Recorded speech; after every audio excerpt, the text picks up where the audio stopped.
तो last lecture में अपन ऐसा पढ़े थे कि जो देखो लोअर ऑर्गेनिज्म से थे उनको सिर्फ किसकी रिक्वायरमेंट थी, नर्वस सिस्टम की, जबकि अपन जैसे मल्टी सेलुलर या थोड़े हायर ऑर्गेनिजम्स को नर्वस सिस्टम के साथ एंडोक्राइन सिस्टम की रिक्वायरमेंट भी थी। एंडोक्राइन सिस्टम यानी हार्मोन वाला पार्ट और नर्वस सिस्टम यानी ब्रेन, सीएनएस, स्पाइनल कॉर्ड, ये सारी चीजें। ठीक है, तो अपन ऐसे करके अपन बोले थे कि सबसे पहले काम करते हैं, सबसे पहले हाइड्रा के अंदर नर्वस सिस्टम पढ़ता है, हाइड्रा के बाद किसके अंदर पढ़े थे, प्लानेरिया के अंदर। ठीक है, और उसके बाद अपन ह्यूमन नर्वस सिस्टम स्टार्ट करेंगे। फिर ह्यूमन नर्वस सिस्टम जैसे स्टार्ट होगा अपन बाद में देखते हैं। तो हाइड्रा के अंदर अपन क्या पढ़े थे कि हाइड्रा के अंदर कितनी चीजें होती है, 2 चीजें होती है। क्या किसी को याद है, क्या किसी को याद है हाइड्रा के अंदर कौन सी 2 चीजें होती है? हाँ भाई, हाँ, सेंसरी सेल्स होते हैं और एक चीज नर्व सेल्स। हाँ, थैंक यू सो मच।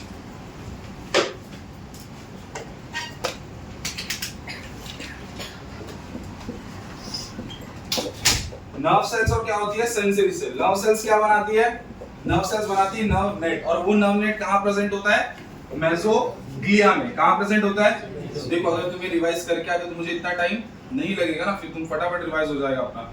ठीक है, तो मेसोग्लिया में होता है, और ये मेसोग्लिया जो होता है आगे जाकर के क्या बनाएगा, एवोल्यूशन के बाद मेसोडर्म बनाएगा। Very good. ठीक है, अब ये जो मेसोग्लिया होता है वो अंदर की तरफ किससे अटैच होता है, गैस्ट्रोडर्म से। ठीक है, और बाहर की तरफ किससे, एक्टोडर्म था, एपिडर्म था, एपिडर्म से अटैच होता है। ठीक है, और सेंसरी सेल्स होते हैं, सेंसरी ऑर्गन इनके अंदर नहीं होता है। ठीक है, फिर प्लानेरिया के बारे में बात करते हैं। प्लानेरिया के अंदर 3 चीजें थी, एक तो सेंट्रल नर्वस सिस्टम था, और एक वेंट्रल नर्व कॉर्ड था, और एक क्या था, पीएनएस था। ठीक है, सेंट्रल नर्व सिस्टम के बारे में क्या बताते हैं कि इसके पास एक यू शेप का क्या है, ब्रेन है, जो वेंट्रल साइड पर प्रेजेंट होता है, वेंट्रल यानी आगे वाला पार्ट। ठीक है, अब दूसरा बात करते हैं अपन किसके बारे में, वेंट्रल नर्व कॉर्ड की, है ना, किसकी, वेंट्रल नर्व कॉर्ड की। प्लानेरिया था, ये उसका यू शेप ब्रेन था, और ऐसे करके क्या जा रहा था, 2 वेंट्रल नर्व कॉर्ड्स, है ना, जो इंटरकनेक्टेड होते थे किससे, ट्रांसवर्स नर्व से, जो कैसा अपीयरेंस देते थे, लैडर लाइक। Very good.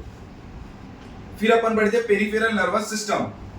4 बातें, एक तो सेंसरी सेल्स क्या होते थे, जो लैटरल होते थे, लैटरल नर्व्स, उनके ऊपर तो क्या होते थे, अरेंज होते थे, और कुछ सेंसरी, सिंगल सेंसरी सेल क्या होते थे, स्कैटर्ड होते थे, है ना, और इनके पास पेयर ऑफ सेंसरी ऑर्गन्स होता था। कौन सा होता था, आंखें होती थी। समझ में आई इतनी बात सबको, इतनी बात सबको समझ में आई क्या, रिवाइज नहीं करके आओ, बिल्कुल भी नहीं करके आओ। ठीक है, चलो करके आया करो थोड़ा बहुत। चलो, उसके बाद अपन स्टार्ट करे थे ह्यूमन नर्वस सिस्टम के बारे में। ठीक है, जब ह्यूमन नर्वस सिस्टम के बारे में बात किए थे तो कोई भी देखो, कोई भी सिस्टम पढ़ना होता है तो कैसे पढ़ते हैं, सबसे पहले सेल, सेल से क्या, टिश्यू, टिश्यू से क्या, ऑर्गन, टिश्यू से क्या, ऑर्गन, और ऑर्गन से ऑर्गन सिस्टम। तो अपन पढ़ रहे हैं नर्वस सिस्टम। नर्वस सिस्टम में कौन कौन से ऑर्गन है, ब्रेन है, स्पाइनल कॉर्ड है, और बहुत सारे पीएनएस के। ठीक है, अब ये किससे बने, तो ये किससे बने होते हैं, न्यूरल टिश्यू से। न्यूरल टिश्यू किससे बना होता है, न्यूरॉन और न्यूरोग्लायल सेल से बना होता है। इतनी बात आपको याद आई। तो अपन ह्यूमन नर्वस सिस्टम में सबसे पहला टॉपिक जो ले रहे हैं वो क्या ले रहे हैं, न्यूरल सिस्टम।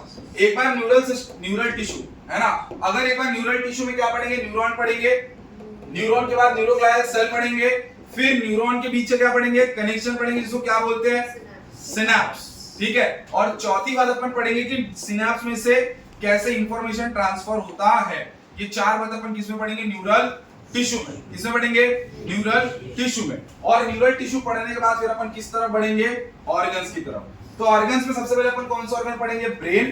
ब्रेन के बाद क्या पढ़ेंगे, स्पाइनल कॉर्ड। क्या पढ़ेंगे, स्पाइनल कॉर्ड। ठीक है, फिर ये नर्वस सिस्टम कैसे पूरा कोऑर्डिनेट होता है वो पढ़ेंगे। समझा सबको किस तरीके से चैप्टर आगे बढ़ने वाला है। अभी अपन सबसे पहले क्या पढ़ेंगे, न्यूरल टिश्यू का हेडिंग लेंगे, उसमें न्यूरॉन पढ़ेंगे। न्यूरॉन के बाद क्या पढ़ेंगे, न्यूरोग्लायल सेल। ये दोनों सेल्स है ना, जिससे मिलकर क्या बना है, न्यूरल टिश्यू। और ये न्यूरल टिश्यूज बहुत सारे मिलकर क्या बनाएंगे, ऑर्गन बनाएंगे, जैसे ब्रेन और स्पाइनल कॉर्ड। समझ में आया सबको, सबको समझ में आया ये बात। चलो, न्यूरॉन के बारे में क्या पढ़े थे, न्यूरॉन के बीच में क्या होता है, इसको क्या बोलते हैं, सेल बॉडी। इसको क्या बोलते हैं, सेल बॉडी बोलते हैं। इसको क्या बोलते हैं, सेल बॉडी बोलते हैं। और सेल बॉडी के बिल्कुल सेंटर में क्या होता है, न्यूक्लियस। न्यूक्लियस के अंदर इसको क्या बोलते हैं, साइटोप्लाज्म या न्यूरोप्लाज्म। ठीक है, साइटोप्लाज्म या न्यूरोप्लाज्म। यहाँ पे दो चीजें होती है, कौन कौन सी?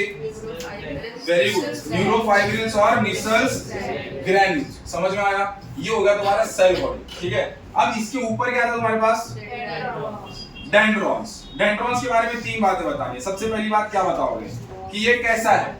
स्मॉल है, मैनी है, ब्रांच है। समझ में आया? और इसके अंदर क्या प्रेजेंट है? दोनों, न्यूरोफाइब्रिल्स भी प्रेजेंट है और न्यूरोग्लियल सेल्स भी प्रेजेंट है। और तीसरी बात इसके बारे में क्या बताओगे? इट कंडक्ट द इंफॉर्मेशन और मैसेज टुवर्ड्स द साइटोन। क्या इतनी बात समझ में आई तुमको? इतनी बात समझ में आई थी? सेल बॉडी के बारे में क्या बोलेंगे? इस डेंड्रॉन के बारे में 3 पॉइंट बोला। अब सेल बॉडी के बारे में, तो cell body have a nucleus, है ना, within which nucleolus is present। एक बार। दूसरी बात, अराउंड द न्यूक्लियस, तुमको जैसे बढ़ाना है, बढ़ा चढ़ा के बताना है, कैसे बता सकते हो। मिला जुला के इतनी बात है कि न्यूक्लियस के पास में जो न्यूरोप्लाज्म या साइटोप्लाज्म होता है, उसके अंदर होती है दो चीजें। एक तो न्यूरोफाइब्रिल्स, फाइबर से फाइब्रिल्स, और दूसरी चीज क्या होती है? न्यूरोनिसल्स ग्रैन्यूल्स। अब दोनों ये 2 पॉइंट हो गया। दूसरा पॉइंट और क्या होगा? तीसरा पॉइंट कि न्यूरोफाइब्रिल्स का और निसल्स ग्रैन्यूल्स का फंक्शन क्या है, ठीक है। तो न्यूरोफाइब्रिल का क्या फंक्शन था? Help, transmission of information from the cyton to the cell body to the axon, ठीक है। Ultimately transmission of impulse. Nissl's granules क्या करते थे? तो निसल्स ग्रैन्यूल एक टाइप का क्या होते थे? राइबोप्रोटीन, जो बनाते थे एंजाइम, है ना। और वो एंजाइम हेल्प करता था इस ट्रांसमिशन। समझ में आया दोनों के फंक्शंस? अब उसके बाद अपन आगे स्टार्ट करते क्या? ऐसे एक्सॉन। देखो पूरा वापस से पढ़ाना पड़ा तुमको, बहुत लोगों को कुछ नहीं आ रहा है, रिवीजन पर पढ़ाया हुआ लास्ट लेक्चर, ठीक है। ये क्या है? एक्सॉन है। ये क्या है? एक्सॉन है। अब ये जो इसकी लेयर होती है, इसको अपन बोलते हैं न्यूरिलेमा। क्या बोलते हैं? न्यूरिलेमा। अगर न्यूरिलेमा के ऊपर एक पतला सा स्ट्रक्चर आ गया, है ना, इसको अपन बोलते हैं मेडुलरी शीथ। क्या बोलते हैं? Medullary sheath. समझ में आया? तो ये जो न्यूरिलेमा अगर रहेगा, सिर्फ अगर न्यूरिलेमा रहेगा, तो उसको बोलते हैं नॉन मेडुलेटेड। क्या बोलते हैं? Non medullated neuron. अगर मेडुलरी शीथ भी आ गई, क्या आ गई? तो उसको क्या बोलेंगे? मेडुलेटेड न्यूरॉन, है ना। और अगर उसके ऊपर एक ऐसे फैटी चीज का जो भी होता है कवरिंग आ गया, तो उसको क्या बोलते हैं? Myelin sheath. क्या बोलते हैं? Myelin sheath. और ये माइलिन शीथ के बीच में जो नोड होता है, उसको बोलते हैं node of Ranvier. Node of Ranvier. क्या न्यूरोग्लियल निसल्स ग्रैन्यूल्स एंड न्यूरोफाइब्रिल्स पूरे डेंड्रॉन में प्रेजेंट होते हैं? नहीं। कहां पे? सिर्फ बेस पे होते हैं। कहां पे होते हैं? सिर्फ बेस पे होते हैं। क्या इसके अंदर, एक्सॉन के अंदर, न्यूरोफाइब्रिल्स और निसल्स ग्रैन्यूल्स दोनों मिलते हैं? नहीं मिलते। सिर्फ क्या मिलता है? न्यूरोफाइब्रिल्स सिर्फ मिलते हैं। क्या सिर्फ बेस पे या अपेक्स पे मिलते हैं? नहीं, पूरी बॉडी पे मिलते हैं। समझ में आया? सिर्फ क्या मिलता है? न्यूरोफाइब्रिल्स। अगर सिर्फ न्यूरिलेमा है तो उसको कौन सा न्यूरॉन बोलोगे? Non medullated. Very good. क्या बोलेंगे? Non medullated. अगर न्यूरिलेमा के साथ मेडुलरी शीथ, कौन सी शीथ बोलो? Medullary sheath. कौन सी शीथ? मेडुलरी शीथ अगर आई तो उसको क्या बोलेंगे अपन? Medullated neuron. और उसके साथ अगर ऊपर माइलिन की शीथ भी आ सकती है किसी किसी में, ठीक है। अगर माइलिन की शीथ आएगी तो उसकी वजह से नोड बनेगा, और उस नोड को अपन क्या बोलते हैं? Node of Ranvier. इतनी बात सबको समझ में आई क्या? इतनी बात सबको समझ में आई? अब ये जो पार्ट होता है आखिरी वाला एक्सॉन, वो होता है ब्रांच। वो क्या होता है? ब्रांच, ठीक है। तो ये जो ब्रांच वाला पार्ट होता है, इसको अपन बोलते हैं टीलोडेंड्रोन। क्या बोलते हैं? टीलोडेंड्रोन, और ब्रांच ऑफ एक्सॉन। और लास्ट वाला जो पार्ट होता है, इसको बोलते हैं सिनेप्टिक नोड। क्या बोलते हैं? Synaptic node. समझ में आई इतनी बात सबको? ये किसके बारे में था? न्यूरॉन के बारे में। अब अपन पढ़ते हैं न्यूरोग्लियल सेल के बारे में। न्यूरोग्लियल सेल में कितने थे? 6। O A N E S S। Very good, है ना। मैथ्स का मतलब क्या होता है? कैंटीन, है ना। क्या होता है? कैंटीन, जहां पूरा खाना मिलता है, ठीक है। अब इसमें से CNS का पार्ट क्या है? OA और MA, ठीक है। और ये किसका पार्ट है? SS PNS का। ये किसका? CNS का। O for oligodendrocytes. Very good. A for very good astrocytes. M for microglial cell. इसको और क्या बोलते हैं? Macrophage of brain. लीवर के मैक्रोफेज को क्या बोलते हैं, किसी को याद है? वेरी गुड, क्या बोलते हैं? कपर सेल बोलते हैं। ई फॉर एपेंडाइमल सेल, और एस फॉर स्वान सेल, है ना, और एस फॉर सैटेलाइट सेल। चलो, स्वान सेल को इन लोगों में से किसी दो का फंक्शन देना था। किसका? ओ का कौन सा function? Formation of myelin sheath, है ना।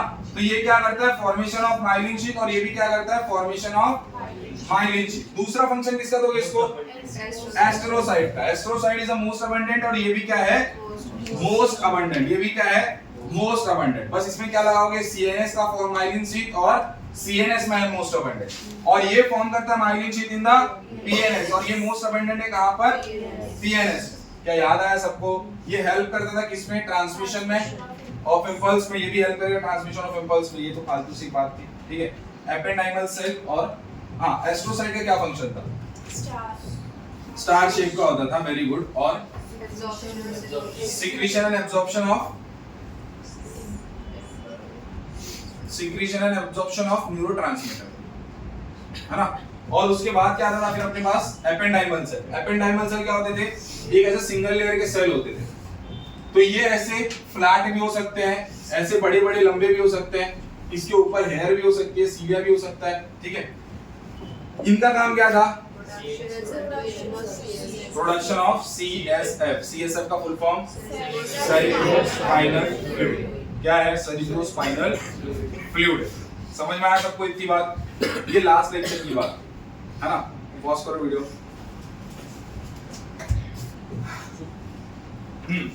जो अपना टॉपिक स्टार्ट होने जा रहा है, कौन सा टॉपिक है? साइनेप्स, है ना। जो अपना नेक्स्ट टॉपिक स्टार्ट होने जा रहा है वो क्या है? साइनेप्स। साइनेप्स क्या होता है? देखो, ये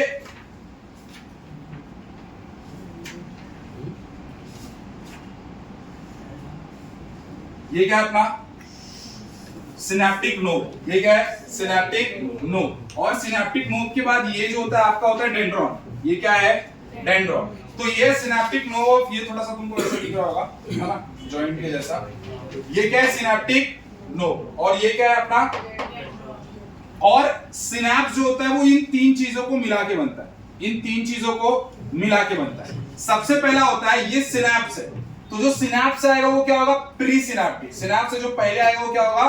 pre synaptic. So this is the pre synaptic neuron. ये क्या है? Pre synaptic neuron. और ये जो पार्ट है इसको बोलते हैं सिनेप्टिक क्लेफ्ट। Synaptic cleft. और ये वाला जो पार्ट होता है इसको बोलते हैं पोस्ट सिनेप्टिक न्यूरॉन। क्या बोलते हैं? Post synaptic neuron. समझ में आई इतनी बात? अब देखो, ये क्या है? प्री सिनेप्टिक न्यूरॉन है। ये क्या है? प्री सिनेप्टिक न्यूरॉन है। तो जो प्री सिनेप्टिक न्यूरॉन का मेम्ब्रेन होगा उसको बोलेंगे प्री सिनेप्टिक मेम्ब्रेन। समझ में आया? और जो पोस्ट सिनेप्टिक न्यूरॉन का मेम्ब्रेन होगा उसको बोलेंगे पोस्ट सिनेप्टिक मेम्ब्रेन। क्या इतनी बात समझ में आई? इतनी बात समझ में आई? अब ये जो तुम्हारा सिनेप्टिक नोब होता है, ये जो तुम्हारा सिनेप्टिक नोब होता है, उस सिनेप्टिक नोब के अंदर होते हैं वेसिकल्स। क्या होते हैं? वेसिकल्स। क्या बोलते हैं इसको? वेसिकल्स। अब और ये वेसिकल्स के अंदर आपका होता है न्यूरोट्रांसमीटर। क्या होता है? न्यूरोट्रांसमीटर। न्यूरोट्रांसमीटर एक टाइप का केमिकल, ठीक है। समझ में आया इतनी बात सबको सिनेप्स के बारे में? अब जब सिनेप्स के डेफिनेशन के बारे की बात आती है तो ये बोला जाता है it is a junction between the two neuron, है ना, टू नर्व सेल्स या to neurons. It is a junction, जहां पे दो लोग आके मिलते हैं। It is a junction between the two nerve cells और टू न्यूरॉन, है ना, which have a gap between them, which have a gap between them, through which the impulse is transmitted, है ना, और through which the transmission of impulse takes place। क्या लिख पाओगे? क्या एक ही बोलूं, दो दो बोलने बोलूं मैं? समझ रहे हो क्या अल्टीमेटली क्या निकल रहा है? कि ये जंक्शन है दो न्यूरॉन सेल्स के बीच का, जिसके बीच में गैप, और वो गैप के थ्रू इंपल्स जो यहां से आएगा वो यहां पे ट्रांसमिट हो जाएगा। उसको तुम अपनी भाषा में बोलो, जैसे बोलना बोलो, ठीक है। सिनेप्स क्या होता है? Diane. Synapse. What is synapse? Synapse is a junction. Synapse is a junction between the two nerve cells or two neurons which have a gap between them. और वो गैप के ब्रैकेट में लिखना synaptic cleft. Synaptic cleft, है ना? Which have a gap between them through which, अब इसका तुम्हारे ऊपर लिखना है, कैसे लिखना है तुमको? Through which transmission of impulse takes place or transmission happens or impulse is transmitted, तुमको जैसे लिखना है, मिला जुला के impulse वहां से पास हो रहा है, ये लिखना है। लिख पाओगे? It is a junction between the two nerve cells which have a gap between them through which तीन पार्ट में डिवाइडेड है। समझा अब्दुल? अहमद, सॉरी, तब अब्दुल हैदर, अब्दुल्ला, चलो, हाँ, अहमद।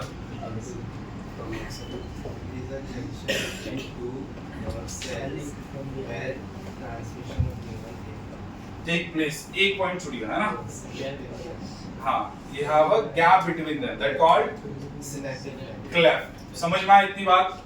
तो अपन ने पढ़ा सिनैप्स का डेफिनेशन। अब ये सिनैप्स कितने टाइप का हो सकता है?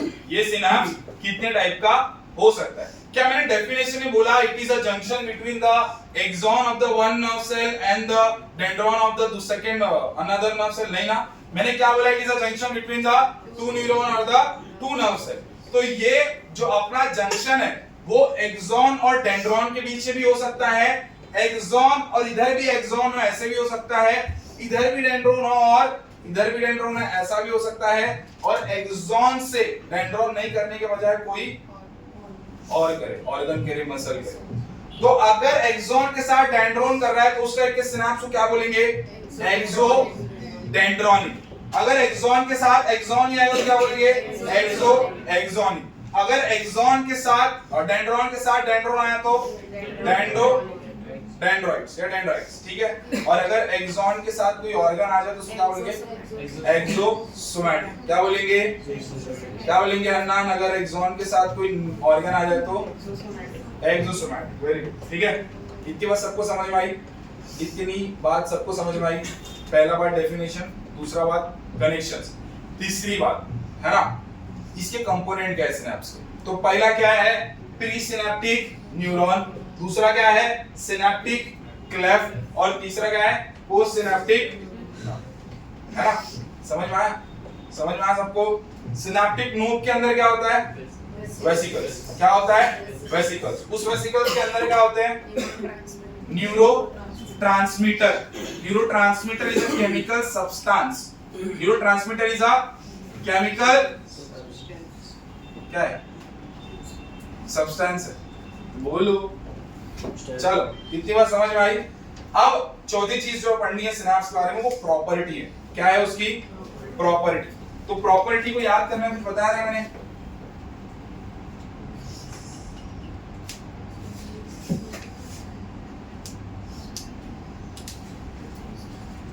ठीक है, हेडिंग ये ऐसे याद रख लो। अब इसके बाद अपन एक एक करके लिखते चलते हैं। चले, चलो अब अपन स्टार्ट करने जा रहे हैं। सबसे पहला अपने पास जो है वो है रिफ्रैक्टरी पीरियड। क्या है? Refractory period. Refractory period. अभी रिफ्रैक्टरी पीरियड क्या होता है ना? देखो,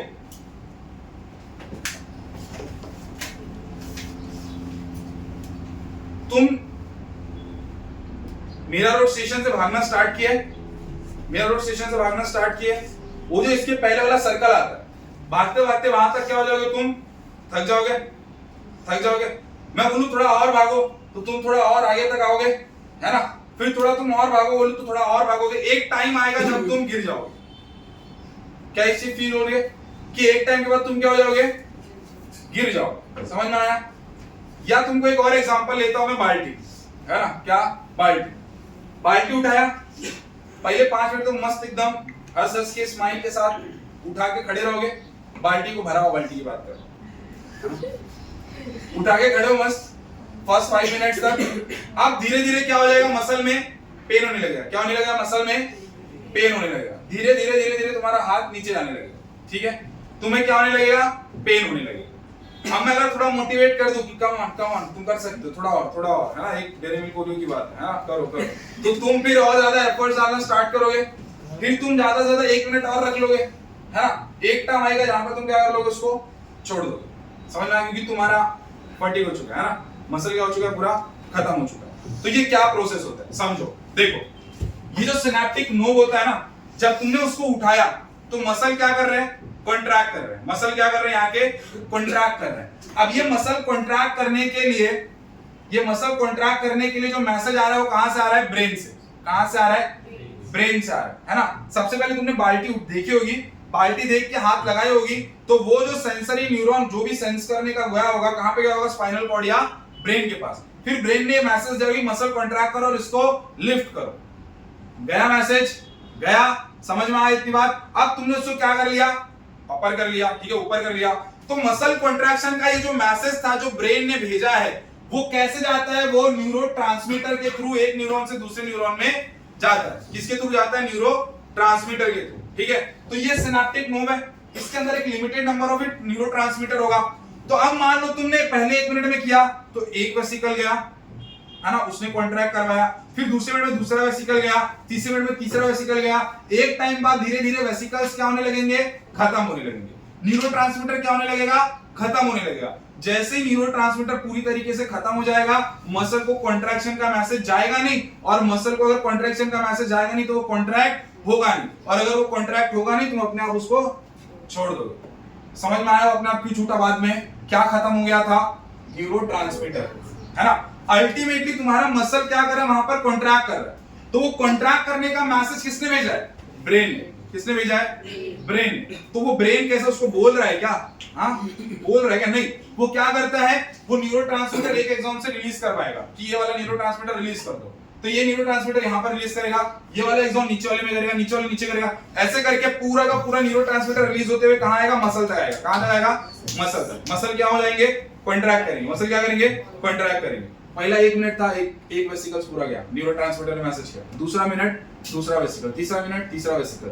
धीरे धीरे क्या होने लगेगी, न्यूरोट्रांसमीटर की कमी आने लगी। जैसे जैसे न्यूरोट्रांसमीटर कम होता जाएगा, तुम्हारा कैपेसिटी, उसको मैसेज कम जाएगा, कॉन्ट्रैक्शन कम होगा, लिफ्ट कम करोगे, धीरे धीरे धीरे धीरे नीचे जाएगा। समझा फटीग का कॉन्सेप्ट। तुम्हारा मसल क्यों पेन होता है, तुम क्यों नहीं इस टाइम के बाद रुक जाते हो, काम नहीं कर पाते, क्योंकि तुम्हारे अंदर क्या होता है, न्यूरोट्रांसमीटर खत्म हो जाता है। अगर तुम 1 मिनट का रेस्ट ले लो या 1.5 मिनट का रेस्ट ले लो ना, तो उतने टाइम में वापस से क्या होगा, न्यूरोट्रांसमीटर बन जाएंगे, तो तुम वापस से वो 1 मिनट के बाद उसको लिफ्ट कर सकते हो। तो इसके लिए जनरली क्या होता है, देखो अगर मान लो, है ना, अगर मान लो मैंने तुमको ऐसे, तुमने उठाया उसको, ठीक है, तुमने उठाया, उठा करके रख दिया, तो क्या होता है, जब तुम उठाते हो ना तो जो मैसेज जाता है, न्यूरोट्रांसमीटर रिलीज होता है, तो तुम्हारा मसल कॉन्ट्रैक्ट होता है। मसल कॉन्ट्रैक्ट होने के बाद तुम उसको रखते हो तो क्या होता है, रिलैक्स होता है। क्या होता है, रिलैक्स होता है। क्या होता है, रिलैक्स होता है। मगर अपन अगर कंटिन्यूअस उठाया है, तो क्या होता है, यहां तक मसल कॉन्ट्रैक्ट हुआ, फिर भी तुमने नीचे नहीं रखा तो रिलैक्स होगा नहीं, फिर वापस से कॉन्ट्रैक्ट होगा, फिर से तुमने नीचे नहीं रखा और कॉन्ट्रैक्ट होगा, और कॉन्ट्रैक्ट होगा, तो इसको रिलैक्स करने का टाइम मिलता ही नहीं, ठीक है। तो ये जो रिलैक्स करने का टाइम होता है, इसी को क्या बोलते हैं, रिफ्रैक्टरी पीरियड। क्या बोलते हैं, रिफ्रैक्टरी पीरियड।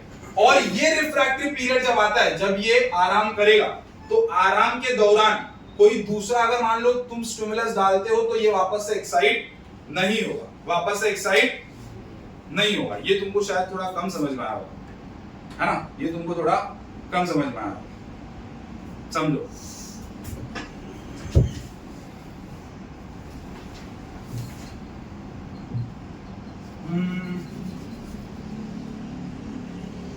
जैसे देखो, उठाया तुमने, उसको उठाया, बकेट को उठाया, बाल्टी को उठाया, बाल्टी को उठाने के दौरान जब तुम उसको रख रहे होगे, है ना, जब मसल रिलैक्स कर रहा होगा, उस दौरान जब तुम उठाने का ट्राई करोगे तो वो बाल्टी नहीं उठेगी, है ना। या फिर इसे को मैं और सिंपली करूं तो, अगर मान लो कि तुम्हारा मसल, है ना, तुम्हारा मसल जो है, इधर मैंने एक चिमटी काटी, ठीक है, एक क्या करा, चिमटी काटा, तो यहाँ के मसल क्या हुए, खींचे, यहाँ के मसल क्या हुए, खींचे। तो ये जो खींचे थे वो ये वाला टाइम पीरियड था, ये वाला टाइम पीरियड था।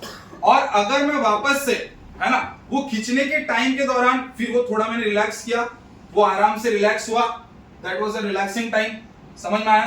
फिर अब वापस से मैं चिमटी काटूंगा तो तुमको फील होगा, चिमटी काटा मतलब वापस से ऊपर गया। पर ये बात को समझो कि अगर मैं तुमको एक चिमटी काटी और तुरंत मैं दूसरी चिमटी काटूंगा तो तुमको ये रिलैक्सेशन पीरियड नहीं मिलेगा, तुमको ये रिलैक्सेशन पीरियड नहीं मिलेगा। ये एक चिमटी के बाद वापस दूसरा चिमटी, तीसरा चिमटी। समझ में आया? तो रिफ्रैक्टिव पीरियड क्या होता है? वो टाइम होता है जहां पर मसल कॉन्ट्रैक्ट नहीं करता है, जहां मसल कॉन्ट्रैक्ट नहीं करता। ये फ्रैक्शंस ऑफ सेकंड में चलता है। तुम सोचोगे कि देखो मैंने सिर्फ चिमटी काटा, फिर मैंने वापस से चिमटी काटा, तो मेरे को तो फील हो रहा है दोनों टाइम चिमटी, है ना? तो ये जो चिमटी है एक बार काटने के बाद तुरंत अगर तुम बहुत फास्ट करोगे ना तो तुमको दूसरी बार में फील नहीं होगा। मसल क्या होता है?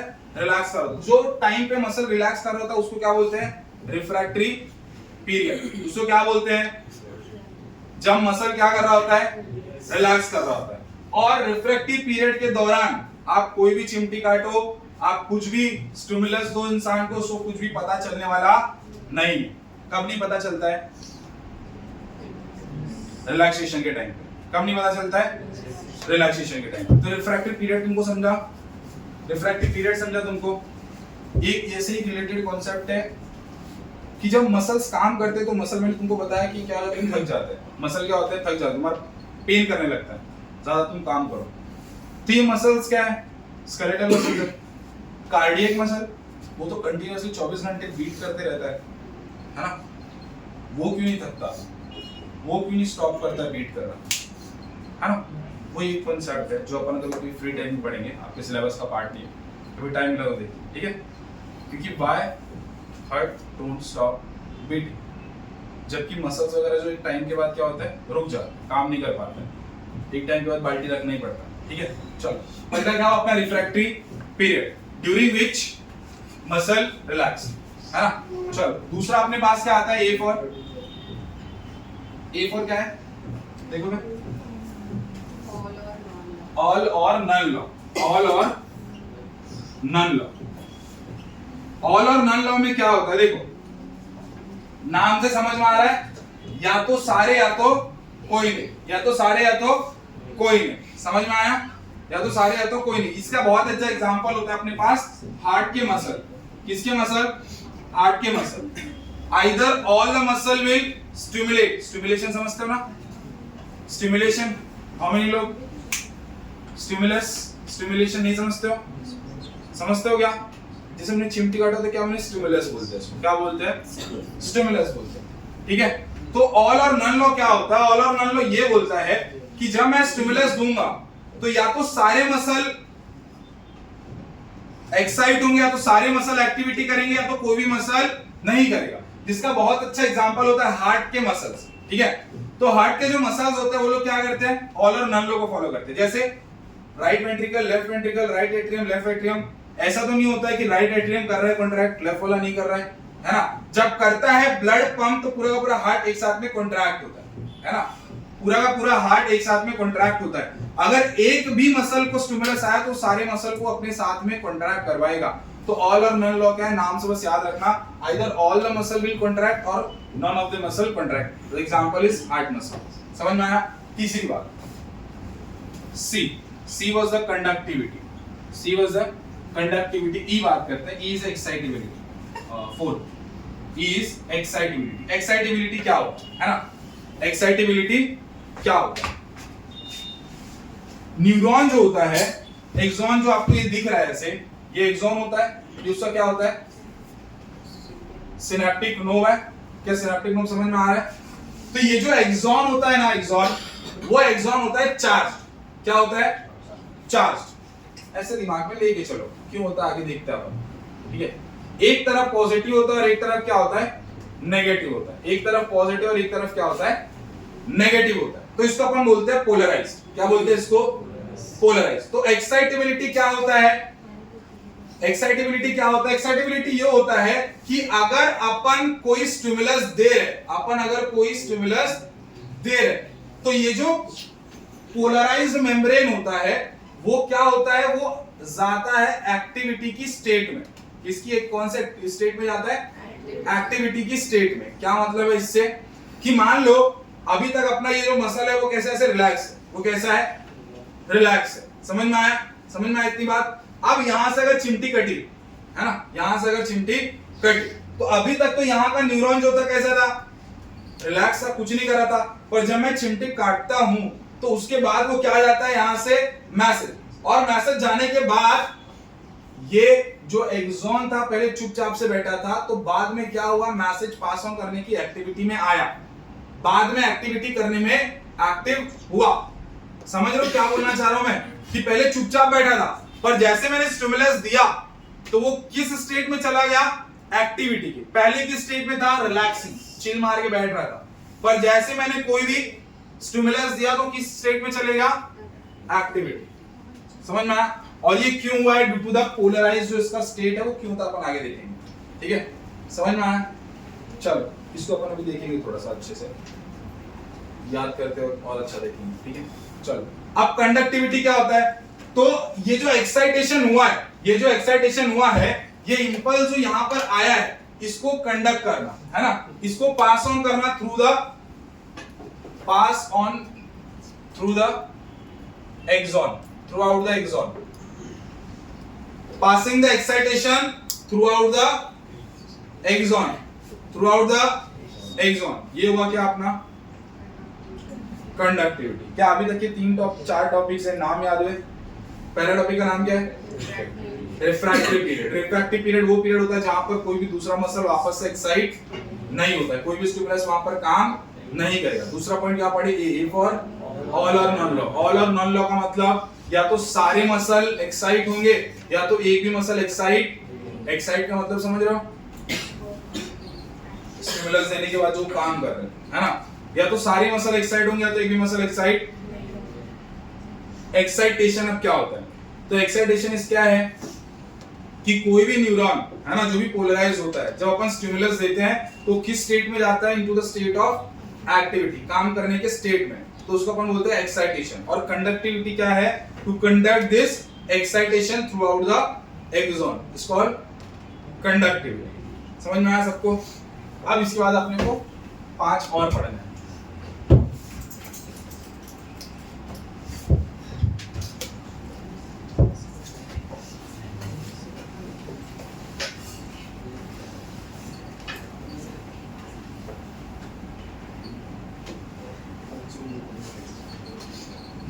चलो 5वां,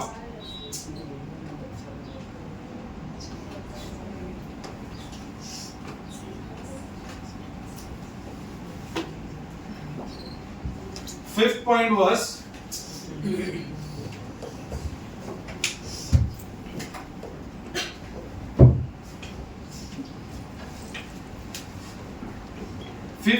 velocity। फिफ्थ पॉइंट क्या है, वेलोसिटी। अब वेलोसिटी क्या होता है, the rate of transmission of impulse, है ना, कि किस रेट पर वो इंपल्स को ट्रांसमिट कर रहा है, the rate of transmission of impulse. इसके बारे में तुम इतना ही लिखोगे कि किसमें ज्यादा होता है और किसमें कम होता है। याद रखना, किसमें ज्यादा है और किसमें कम है। होम्योथर्म्स और पोइकिलोथर्म्स। होम्योथर्म बेसिकली होता है हॉट ब्लडेड। कैसा ब्लड, हॉट, गर्म एकदम। और ये क्या होता है, कोल्ड ब्लडेड, ठंडा, है ना। तो ये हॉट ब्लडेड किसके अंदर है, अपने अंदर है ना, और कोल्ड ब्लडेड किसके अंदर है, फ्रॉग, फिशेस, है ना। समझ में आया?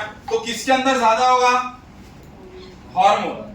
वेलोसिटी समझे तुम, ये जो एक्सॉन के थ्रू कंडक्ट हो रहा है तो कितना जल्दी एक्सॉन के थ्रू पास हो रहा है, तो ये ज्यादा किसके अंदर होता है, वेलोसिटी क्या बोलते हैं, rate of transmission of impulse.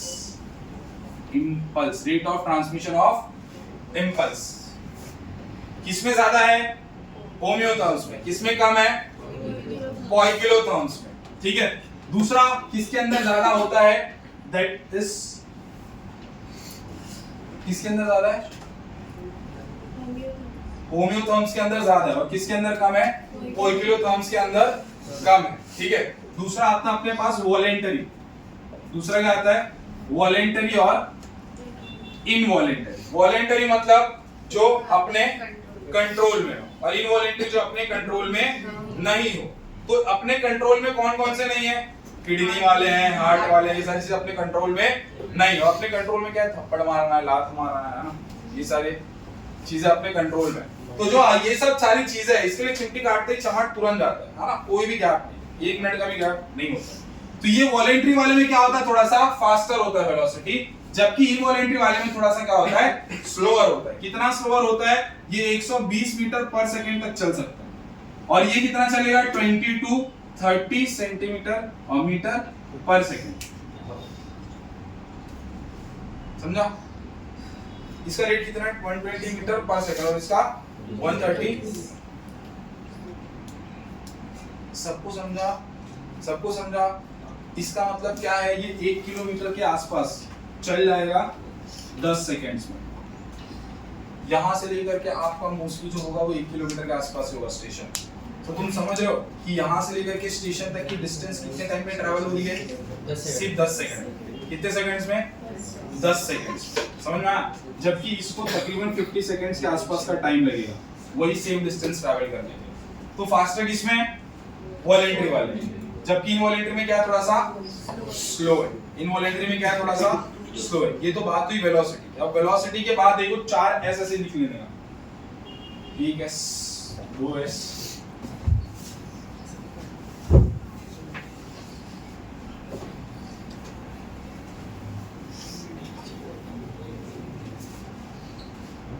चलो पहला एस लिखा, ये हो गया दूसरा एस, तीसरा एस और चौथा एस।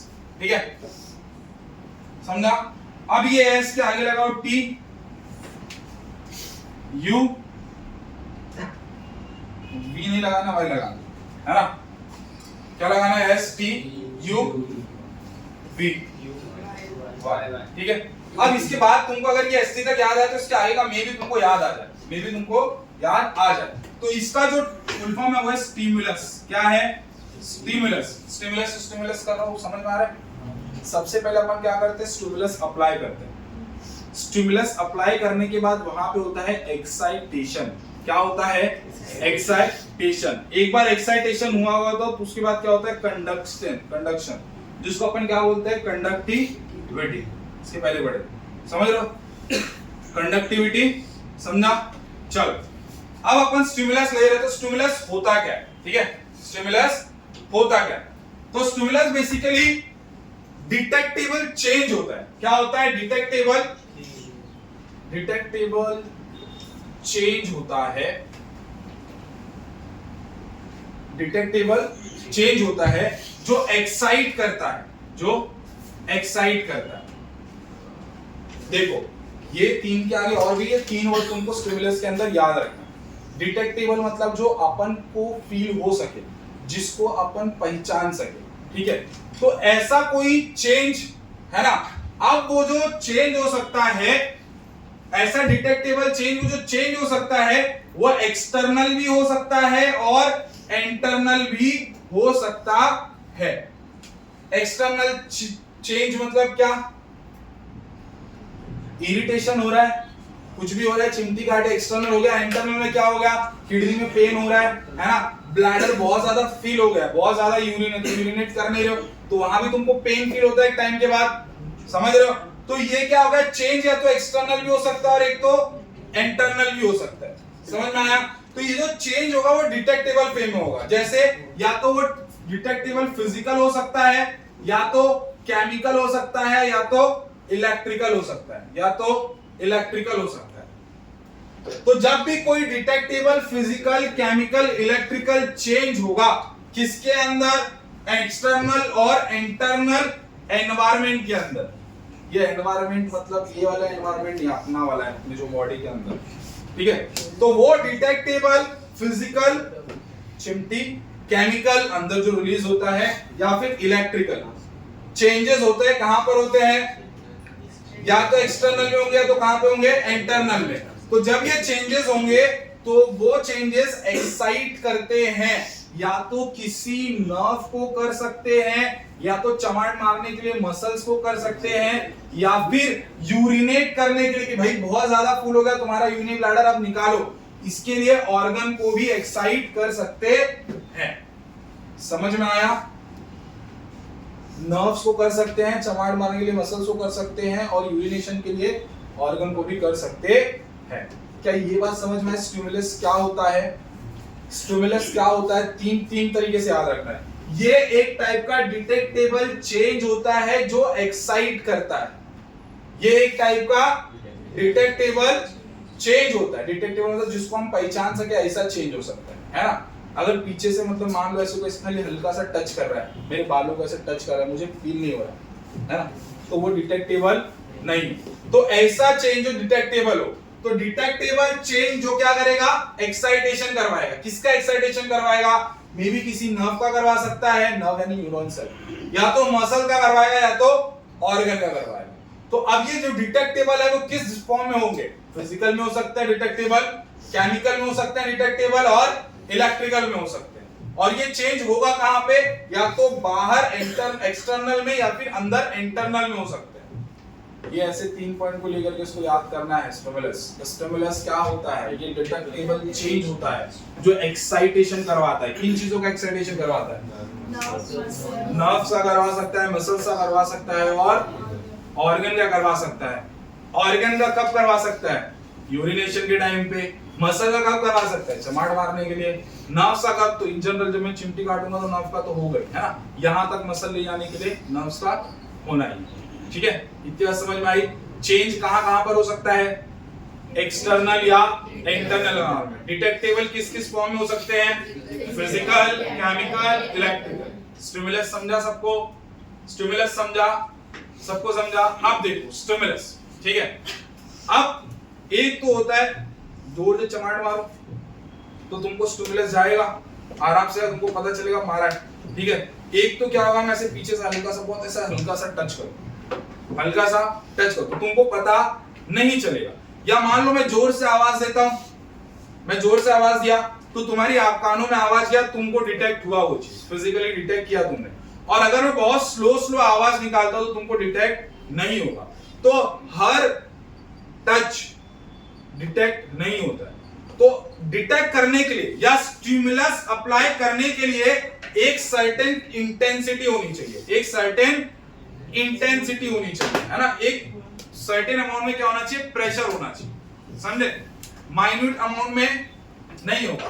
तो जो स्टिमुलस हो सकता है वो दो टाइप का होता है। जो स्टिमुलस होता है वो कितने टाइप का? दो टाइप का। एक को बोलते हैं अपन सबलिमिनल, क्या बोलते हैं? सबलिमिनल। और एक होता है सुप्रालिमिनल।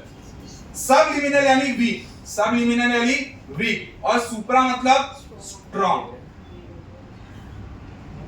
सबलिमिनल यानी वीक, सुप्रा मतलब स्ट्रॉन्ग। तो अगर तुम वीक स्टिमुलस दोगे, वीक टच दोगे, तो कोई भी एक्साइटेशन होने वाला नहीं है, नो एक्साइटेशन।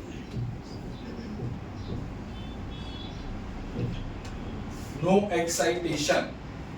और अगर तुम सुप्रा, अल्टीमेटली आता है थ्रेशोल्ड स्टिमुलस। क्या आता है? Threshold stimulus. कि अगर आपको स्टिमुलस देना है, एक्साइटेशन करवाना है, तो आपको एक सर्टेन अमाउंट का प्रेशर लगाना पड़ेगा। मैं ऐसे हल्का हल्का टच करूंगा तो चिमटी जैसा कुछ नहीं आएगा, चमाट नहीं पड़ेगा, ठीक है। चमाट जब इतना होगा तभी पड़ेगा, समझ में आया। तो एक होता है थ्रेशोल्ड कि मेरे को इतने प्रेशर से चिमटी काटना है।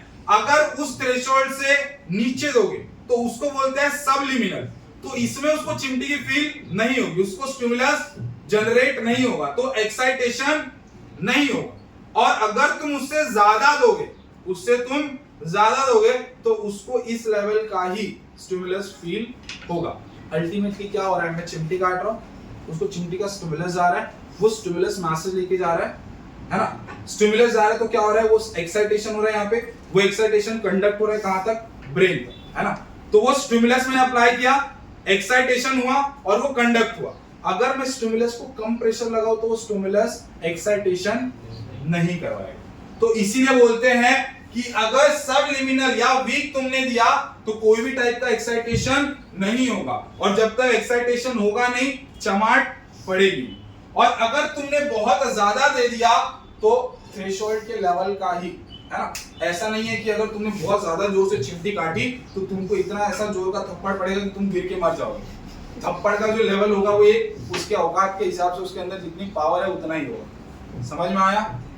समझ में आया? चलो तो सुप्रा अगर लिमिनल दिया मैंने, स्ट्रॉन्ग दिया, तो एक्साइटेशन होगा किस लेवल का? थ्रेशोल्ड के लेवल। थ्रेशोल्ड समझ रहे हो तुमको क्या होता है? थ्रेशोल्ड क्या होता है पता है? Threshold is the minimum amount of the minimum intensity of stimulus, कि कितना मैं दूं उसको कि वो स्टिमुलेट हो जाए। समझा? सबको समझा? पॉज करो वीडियो जरा।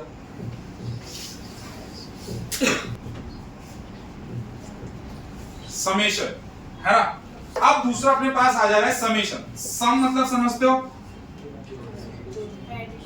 एडिशन। सम मतलब एडिशन। तो देखो, क्या सब लिमिनल पर स्टिमुलस जनरेट हो रहा था? नहीं।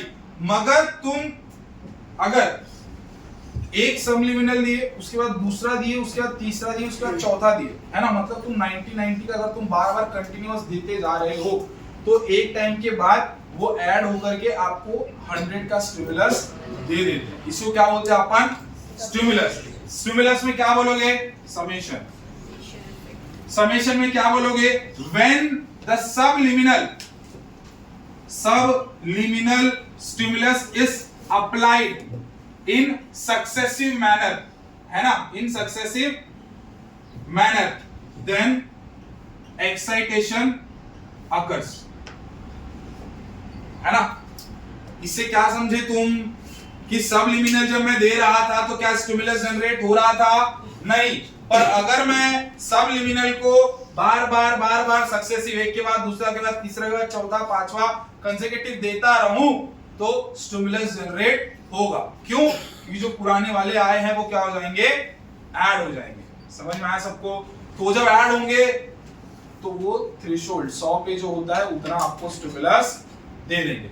समझ में आया सबको? अभी जो दूसरा दो है SY, एक है सिनेप्टिक डिले। एक क्या है? सिनेप्टिक डिले, और एक है सिनेप्टिक फटीग। सिनेप्टिक डिले क्या होता है ना? सिनेप्टिक डिले ये होता है, ये एक्सॉन था, ये क्या था अपना? Synaptic knob. ये क्या था? डेंड्रॉन। ये सिनेप्टिक नोब और ये क्या है? डेंड्रॉन है। अब सिनेप्टिक नोब के अंदर क्या होते हैं? वेसिकल्स। सिनेप्टिक नोब के अंदर क्या होते हैं? वेसिकल्स। इन वेसिकल्स के अंदर क्या होता है? न्यूरोट्रांसमीटर। और यही न्यूरोट्रांसमीटर जाते हैं अगले वाले डेंड्रॉन के पास। तो अब इसको यहां से यहां जाने में ये जो इतना टाइम लगता है, इसको अपन बोलते हैं सिनेप्टिक डिले, जो तकरीबन 0.3 to 0.5 मिली सेकेंड्स का होता है। इतने समय, मिली सेकेंड तुम समझते हो कितना होता है? सेकेंड ही ऐसे झट से हो जाता है। मिली मतलब 10⁻³ समझ में? उसमें भी पॉइंट है 0.3, तो बहुत ऐसे एकदम कम टाइम पर टाइम लगता है। किस चीज के लिए? To transfer the impulse from the synaptic node to the next dendron. वहां पे क्या लगता है? डिले होता है, टाइम थोड़ा सा लगता है। इसी को अपन क्या बोलते हैं? Synaptic delay. सिनेप्टिक डिले के बारे में क्या बोलोगे? कि 0.3 to 0.5 millisecond is required to release of a neurotransmitter from the one nerve cell to attach with the another nerve cell. एक नर्व सेल से दूसरे नर्व सेल की तरफ जाने के लिए 0.3 से 0.5 मिलीसेकंड्स का समय लगता है। उसी समय को क्या बोलते हैं अपन? Synaptic delay. क्या बोलते हैं? Synaptic delay. अब सिनेप्टिक फटीग क्या होता है तुमको पता है ना?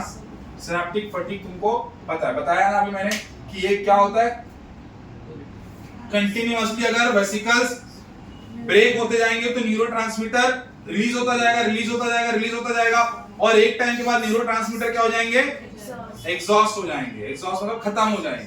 तो जब वो न्यूरोट्रांसमीटर खत्म हो जाएंगे, आपका मसल कंट्रैक्ट करना बंद कर देगा। तो इसका मतलब क्या हो जाएगा? Synaptic fatigue. और तुम ज्यादा नहीं, अगर 1 मिनट 1.5 मिनट के आसपास से तुम अगर ब्रेक लेते हो तो वापस से सारे बन जाते। सिनेप्टिक फटीग क्या होता है? All the neurotransmitter get exhausted, है ना? समझ में आया? फटीग क्या है? फटीग मतलब तुम्हारा फटीग होता है मतलब तुम अब बस में कुछ नहीं कर सकता, मेरे को लेटना है, मेरे को पढ़ना, ठीक है, सोना है मेरे को, ठीक है। तो ऐसे ही सिनेप्टिक फटीग क्या होता है कि यहाँ पर जो सिनेप्स होता है वो काम करना बंद कर देता है। वो बोला बस अब रिलैक्स करना है। क्यों बंद कर देता है? क्योंकि उसके पास क्या खत्म हो जाती है? न्यूरोट्रांसमीटर। समझ में आया? इतनी बात सबको समझ में आई? इतना 4 पॉइंट, ठीक है। वीडियो पॉज कर लो।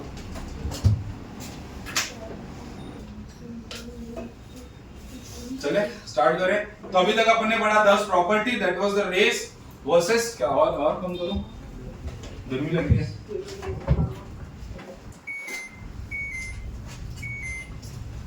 ठंडी लगी तो बताना। अब देखो ये थोड़ा सा है ना, थोड़ा अच्छा भी है, अगर तुम समझोगे, ध्यान लगाओगे थोड़ा, तो दिमाग में बड़ी आसानी से जाएगा, और थोड़ा वैसे पलके झपकी तो निकल भी जाएगा, समझे? चलो अब क्या हुआ, अभी और कम ज्यादा हो गया क्या? गर्मी लगी है? मैं कुछ बोला ही नहीं सर। तुम लोग साले मेरे नौकर बनाएंगे। चलो एक्सक्यूज में थोड़ा कम करो टेम्परेचर है। चलो स्टार्ट करते, आ जाओ स्टार्ट करें। पढ़े, ध्यान दे रहे हो, ध्यान से सुनते जाना। सिनैप्स के थ्रू ट्रांसमिशन देखने का, देखो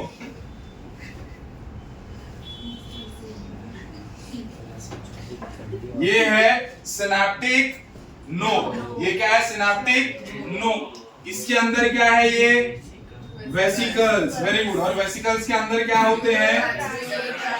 वेरी गुड, क्या होते हैं? Neuro transmitter. अब यहां पर क्या आएगा? ये क्या है?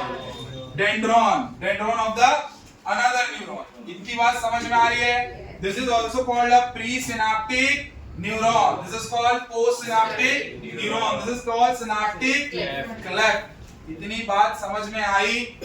चलो अब देखो क्या होगा। ये एक्सॉन ऊपर वाला पार्ट है, एक्सॉन का ऊपर वाला पार्ट है, तो एक्सॉन से इंफॉर्मेशन, जो भी इंपल्स होगा वो यहां पर आएगा, है ना? इंपल्स क्या होगा? यहां पर आएगा। देखो मेनली क्या है, जैसे ये पूरा न्यूरॉन है ना, ये मान लो डेंड्रॉन है, ऐसे करके ये सेल बॉडी है, और ये क्या है अपने पास? एक्सॉन। ये क्या है? एक्सॉन। और ये वापस से क्या है अपने पास? डेंड्रॉन। और ये सेल बॉडी, और ये वापस से क्या है? एक्सॉन। समझ में आया? तो देखो अपने को ऐसे पढ़ना चाहिए था ना, कि सबसे पहले देखना चाहिए था यहाँ पे इंपल्स कैसे जनरेट होता है, यहाँ पे इंपल्स कैसे आगे बढ़ता है। समझ रहे हो क्या? फिर उसके बाद ये इंपल्स यहाँ पे कैसे आता है और यहाँ तक कैसे जाता है। मगर अपन क्या कर रहे हैं, अपन थोड़ा सा तुम्हारे टेक्स्ट बुक के सीक्वेंस के हिसाब से सबसे पहले बताया कि इंपल्स यहाँ से यहाँ कैसे जाता है, और उसके बाद अपन देखेंगे इंपल्स यहां से यहां कैसे आता है। इंपल्स मतलब समझते हो ना, वो जो स्टिमुलस दिया, वो चिमटी दिया, ठीक है? तो अपन फिलहाल के मान के चलते हैं कि ये जो सिनैप्टिक नोड वाला पार्ट है, वहां पर इंफॉर्मेशन आ चुका है, स्टिमुलस आ चुका है, सब मान के चलते हैं, ठीक है? कैसे आया अपन इसके बाद देखने वाले, थोड़ा टाइम के बाद, ठीक है? तो अगर मान लो कि इंपल्स यहां तक आया, ठीक है, तो जब ये इंपल्स यहां पर आता है ना, तो यहां पर होते हैं कैल्शियम गेटेड चैनल्स। क्या होते हैं? Calcium gated, voltage gated channels होते हैं, ठीक है? ये भी कैल्शियम वाला, ये भी कैल्शियम वाला। तो जब यहां पर इंपल्स आता है, तो ये इंपल्स जाकर के क्या करते हैं, ये कैल्शियम वाले जो चैनल्स होते हैं इनको कर देते हैं ओपन। इनको क्या करते हैं? ओपन। जब ये ओपन होंगे तो कैल्शियम इसके थ्रू आने लगेगा अंदर, कैल्शियम इसके थ्रू आने लगेगा अंदर, ठीक है? कैल्शियम इधर से भी आया, इधर से भी आया, चारों तरफ से कैल्शियम आ रहा है अंदर। अब जब कैल्शियम आता है अंदर, तो उसके वजह से जो वेसिकल्स थे, वो वेसिकल जाकर के डिफ्यूज हो जाते हैं कहां पर? ये प्री सिनेप्टिक मेम्ब्रेन पर, यहां पर आकर अटैच है, पहला स्टेप। और दूसरे स्टेप में क्या होते हैं? ये धीरे धीरे इससे ऐसे फ्यूज करेंगे, है ना? ये फ्यूज करके ये दूसरा स्टेप, दूसरे स्टेप के बाद क्या हो जाएंगे? धीरे करके ऐसे, फिर तीसरा करके क्या हो जाएंगे? ये पूरा जो हो जाएगा ये नॉर्मल, और ये जो वेसिकल पहले अंदर था, वो वेसिकल बाहर आकर के पूरा कंटेन अपना यहां पर रिलीज कर देगा। क्या कर देगा? रिलीज कर देगा। अब ये जो न्यूरोट्रांसमीटर है, वो न्यूरोट्रांसमीटर यहां पर जो रिसेप्टर्स होते हैं, यहां पर भी क्या होंगे? रिसेप्टर्स। वहां पर जाकर के क्या करेंगे? बाइंड करेंगे। क्या करेंगे? बाइंड करेंगे। और ये जब यहां पर बाइंड करेंगे, बाइंड करके कहां जाएंगे? अंदर। कहां जाएंगे? अंदर। कहां पे गए? अंदर, ठीक है? अब देखो क्या होता है। अब ये जो रिलीज हुआ है न्यूरोट्रांसमीटर, ये जो रिलीज हुआ है न्यूरोट्रांसमीटर, वो यहां तक पहुंचा, यहां तक पहुंचा। अब यहां पर होता है दो टाइप के चैनल। कितने टाइप के? दो टाइप के चैनल होते हैं। एक होता है सोडियम चैनल और एक होता है पोटेशियम चैनल। एक होता है सोडियम चैनल और एक क्या होता है पोटेशियम चैनल, ठीक है। अब देखो क्या होगा, ये जो न्यूरोट्रांसमीटर रिलीज हुए ना वो दो टाइप के होते हैं। कितने टाइप के? दो टाइप के।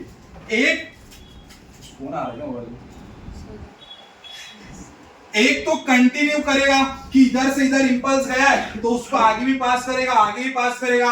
तो एक होता है कंटिन्यू करेगा और एक उसको क्या कर देगा, डिसकंटिन्यू। डिसकंटिन्यू मतलब ये न्यूरोट्रांसमीटर यहां रिलीज हुआ, ये रिसेप्टर को बाइंड किया, फिर ये यहां पर जाकर के क्या करेगा, आगे इंफॉर्मेशन को भेजेगा ही नहीं, आगे इंफॉर्मेशन को भेजेगा ही नहीं। ये डिपेंड करता है किस पे, न्यूरोट्रांसमीटर पे। जैसे मैं तुमको एक एग्जांपल दूं, कंटिन्यू करने वाला है एसिटाइल कोलिन, एसिटाइल कोलिन, और दूसरा जो इनहिबिट करता है गाबा।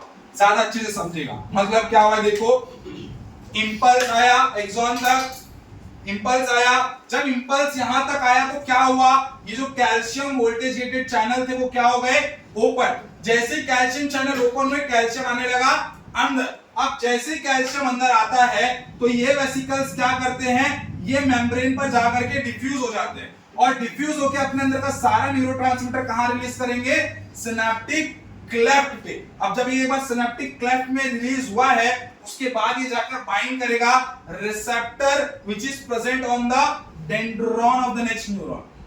फिर यहां ये इसके ऊपर रिलीज करने के बाद ये मे भी आगे कंटिन्यू करेगा, मे भी कंटिन्यू नहीं करेगा, मे भी कंटिन्यू करेगा और मे भी कंटिन्यू नहीं करेगा। ये डिपेंड किस पे करता है, न्यूरोट्रांसमीटर पे। अगर मान लो न्यूरोट्रांसमीटर एसिटाइल कोलिन रिलीज हुआ है, क्या रिलीज हुआ है, एसिटाइल कोलिन, तो ये जो नर्व इंपल्स है ये इससे यहां जाएगा, इसके वाले से नीचे जाएगा, नीचे वाले से नीचे जाएगा, नीचे वाले से नीचे जाएगा। और अगर मान लो गाबा रिलीज हुआ है तो ये वाला यहां तक जाएगा और इसके बाद आगे नहीं जाएगा। ये एसिटाइल कोलिन रिलीज होना है या गाबा रिलीज होना है, ये कौन डिसाइड करता है, ब्रेन डिसाइड करता है। कौन डिसाइड करता है, ब्रेन डिसाइड करता है। जैसे अगर मान लो मैंने तुमको चिमटी काटी, चिमटी काटती हुई तुमको चमाट मारना है, इसका मतलब जो मैसेज यहां पर आया अब वो मैसेज को कंटिन्यू पूरा फर्दर यहां पर भेज के कॉन्ट्रैक्शन करवाना है। तो क्या रिलीज हो रहा होगा, एसिटाइल कोलिन। मगर वही मान लो किसी ने तुम्हें शाबाशी दी, वेरी गुड, तो उसको भी चमाट मारोगे नहीं, तो तुम्हारा यहां पर इंपल्स आएगा ब्रेन के पास। ब्रेन क्या मैसेज भेजेगा कि ठीक है इट्स ओके, इंपल्स को वहीं पर रहने दो, तो वो क्या रिलीज करेगा, गाबा। समझ में आया एसिटाइल कोलिन और गाबा का कॉन्सेप्ट। ये पूरा ट्रांसमिशन कैसे होता है समझ में आया। इंपल्स आया, कैल्शियम चैनल ओपन हुए, कैल्शियम आया अंदर, तो जैसे कैल्शियम अंदर आता है तो उसके वजह से जो वेसिकल्स होते हैं वो डिफ्यूज हो जाते हैं, कहां पर, प्रीसिनेप्टिक मेम्ब्रेन पे। जब ये यहां पर डिफ्यूज होते हैं तो इनका जो अंदर का कंटेंट होता है न्यूरोट्रांसमीटर वो रिलीज हो जाता है, कहां पर, सिनेप्टिक क्लेफ्ट में। अब ये यहां रिलीज हो चुका है तो इसके बाद ये जाकर के बाइंड करता है किस पर, रिसेप्टर्स पर। और वो रिसेप्टर्स कहां पर होते हैं, पोस्ट सिनेप्टिक मेम्ब्रेन ऑफ, ये बोल सकते हो या फिर बोल सकते हो dendron of the next neuron, है ना। And that may be excite और मे बी इनहिबिट, है ना, मे बी कंटिन्यू मे और नॉट बी कंटिन्यू। कंटिन्यू कब होगा, जब एसिटाइल कोलिन होगा, डिसकंटिन्यू कब हो जाएगा, गाबा। ये तो मैंने एक एग्जांपल लिया एसिटाइल कोलिन। ऐसे ही अपने बॉडी में कंटिन्यू करने के लिए और डिसकंटिन्यू करने के लिए बहुत सारे हार्मोन्स होते हैं। डोपामिन, यू नो, ये भी कंटिन्यूएशन वाला काम होता है ना। वो ये आजकल की जनरेशन को ऑक्सीटोसिन और डोपामिन के बारे में बराबर पता होता है, दो हार्मोन्स के बारे में, है ना। बाकी अलग लेवल का तरीके का नॉलेज होता है इन दोनों के बारे में, और होता है। चलो ये तुमको समझा, इतना समझा तुमको। ये था transmission through the synapse, transmission through the synapse. Pause कर दो वीडियो।